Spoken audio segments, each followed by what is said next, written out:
क्या आप जानते हैं कि 90% बिजनेस नए पहले 2 साल में बंद क्यों हो जाते हैं? वजह पैसा कम होना नहीं होता है, बल्कि व्यापार के वो बुनियादी नियम तोड़ने होते हैं, जिनके बिना कोई भी दुकानदार, कोई भी शोरूम वाला टिक नहीं सकता। आज मैं आपको व्यापार में वो 4 कड़े नियम बताऊंगा, जिसमें से अगर एक भी टूटा तो आपकी मेहनत की कमाई, दुकान सब बर्बाद हो जाएगा। वीडियो को आप अंत तक देखिएगा, क्योंकि इसमें जो चौथा नियम मैं बताने वाला हूँ वो सबसे दमदार और पावरफुल नियम होने वाला है दोस्तों। तो चलिए वीडियो शुरू करते हैं। नमस्कार, मैं दुर्गेश मिश्रा आप सभी का स्वागत करता हूँ अपने चैनल पर। दोस्तों, पहला नियम है गल्ले और घर के पैसे को अलग रखना। दोस्तों, बहुत से दुकानदार क्या गलती करते हैं कि वो दुकान के गल्ले के पैसे से ही घर का राशन, घर का खर्च, घर की बिजली, घर का पानी, मतलब सारे एक्सपेंस उसी दुकान के गल्ले के पैसे से करने लगते हैं। और उसका असर क्या होता है दोस्तों, आपको इस चीज़ का कभी अंदाज़ा ही नहीं लगेगा कि आपका दुकान मुनाफे में है या घाटे में चल रही है। इसका आप अनुमान भी नहीं लगा सकते। अंत में होता क्या है दोस्तों कि आपको जब माल की ज़रूरत होती है, माल भरना होता है, तो आपके पास पैसे कम पड़ जाते हैं। दोस्तों, आप एक रूल तय कीजिए कि आप उस दुकान के पैसे से आप खुद का अपना एक सैलरी फिक्स कीजिए और उस सैलरी से आप घर खर्च चलाइए, ना कि दुकान के गल्ले से। दुकान के गल्ले से सिर्फ और सिर्फ बिजनेस का काम होना चाहिए। अब आते हैं दोस्तों नियम नंबर 2, उधार की सीमा तय कीजिए। दोस्तों, मेरे कहने का मतलब ये है कि उधार का सीमा इसलिए तय कीजिए, ग्राहक भगवान होता है, लेकिन भागने वाला ना हो।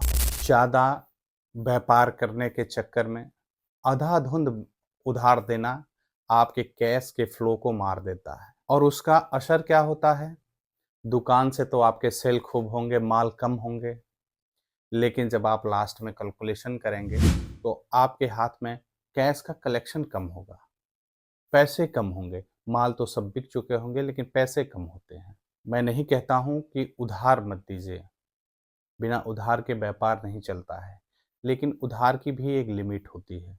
उधार आप उन्हीं को दें जिन्हें आप सालों से जानते हैं, लेकिन सालों से जानने का मतलब ये नहीं है कि सालों आप उनको उधार दें। ऐसा नहीं है। कभी कभार अगर किसी संयोगवश उनके पास कुछ पैसे कम पड़ जाते हैं तो आप उन्हें उधार दें, लेकिन वो उनसे ये सुनिश्चित करें कि वो तय समय सीमा पर आपका उधार चुकता कर दें। अब आते हैं नियम number 3, stock management, dead stock. क्योंकि दोस्तों, स्टॉक इज मनी। जो माल आपका बिक नहीं रहा है वो आपके दुकान में रखिए, स्टॉक डेड मनी है। दुकान में वो मत भरिए जो आपको पसंद है, दुकान में वो रखिए जो ग्राहक आपसे मांगता है। पुराना माल आपके दुकान का जगह घेरेगा और आपकी कैपिटल पूंजी हमेशा फंसी हुई रहेगी। उपाय इसका ये है दोस्तों कि आप हर महीने अपने स्टॉक को चेक करें। जो माल आपका फंसा हुआ है उसमें ऑफर, डिस्काउंट दे करके उसको निकालने का प्रयास करें और उसकी जगह पे नया और ट्रेंडिंग माल आप फिर से आप कलेक्शन लेकर के आइए। अब आता है दोस्तों आपका चौथा नंबर, व्यवहार और भरोसा। इंग्लिश में कहें हम तो कस्टमर रिलेशनशिप। क्योंकि होता क्या है दोस्तों, व्यापार सिर्फ सामान का नहीं होता है, व्यापार आपके भरोसे का भी होता है। एक बार आप किसी कस्टमर को गलत क्वालिटी का गलत प्रोडक्ट आपने दे दिया तो वो सिर्फ एक कस्टमर नहीं खराब होता है, उसके साथ जुड़े बीसों कस्टमर खराब होते हैं आपके, और आप उस ग्राहक को तो खोते ही हैं, साथ में जो आपके अदर जो ग्राहक होते हैं उससे जुड़े 10 लोग होते हैं वो भी आपसे कट जाते हैं।